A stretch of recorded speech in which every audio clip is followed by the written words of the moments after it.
Despite sharing a name with the space alien shoot-'em-up from 2006, this year's Prey is an entirely different beast than its predecessor. While the original game was purely a shooter, Arcane Studios have successfully made the IP their own by crafting what is essentially a spiritual successor to System Shock. And for the most part, Prey is a captivating experience with many interesting elements to uncover and a great focus on player choice and experimentation.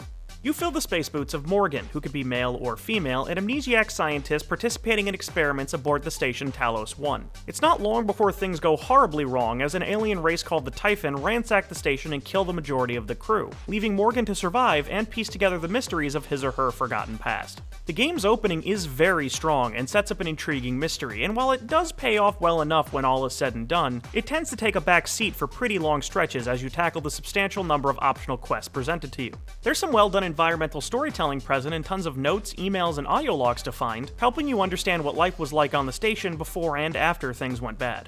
You'll also come across survivors that need assistance, and it's entirely up to you whether or not to help them, and those moral choices ultimately determine the final outcome of the narrative.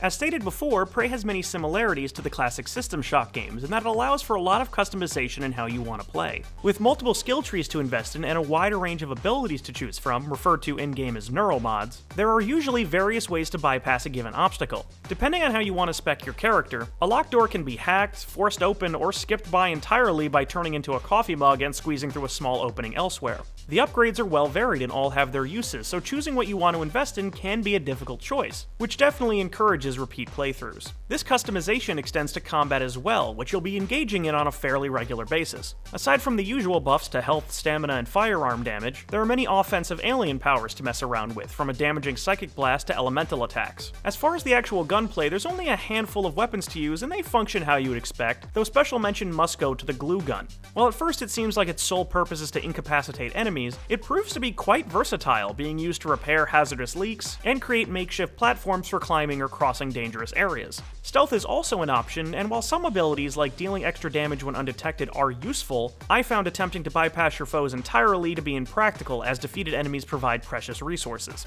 Speaking of resources, the environment is littered with objects to pick up, and you're strongly encouraged to collect just about everything that isn't nailed down. These various bits of junk can be taken to recyclers to be broken down into raw materials, which can then be spent at fabricators to craft everything from ammunition to health packs, provided you have the appropriate blueprint. You'll likely find yourself running to both of these machines often, especially early on when inventory space is limited, and while they help maintain your always dwindling resources, it can be tedious to constantly drop everything you're doing to recycle the broken hard drives and banana peels from your inventory.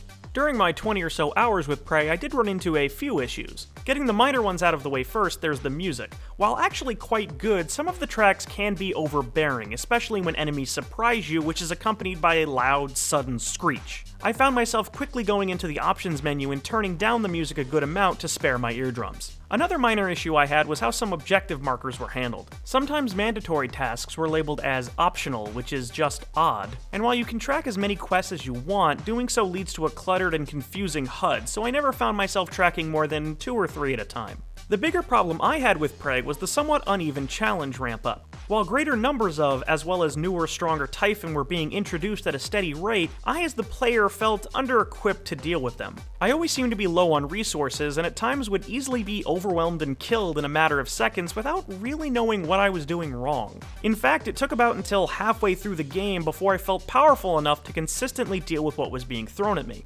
Some will applaud this aspect as it lends to the tension of survival, but for me it led to some frustrating encounters as I tried multiple approaches to deal with some particularly brutal enemies. To be fair, I will note that this could have more to do with my playstyle and how I spec'd my character than a deliberate design choice by the developers, but in a game all about player choice, the possibility that I may have spec'd my character incorrectly also doesn't sit well with me.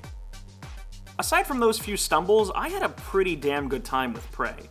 It's got a neat setting, some good world building, and a mystery that's intriguing enough to drive you forward until the end. And in terms of gameplay, there's so much customization with how you build your character and how you approach different situations that you'll probably want to play through the game more than once just to try out different builds. I really like what Arcane Studios and Bethesda have done with the Prey license, and I look forward to seeing what they do with the series from here. Maybe we'll actually get a sequel this time. Here's hoping. Prey gets an 8 out of 10.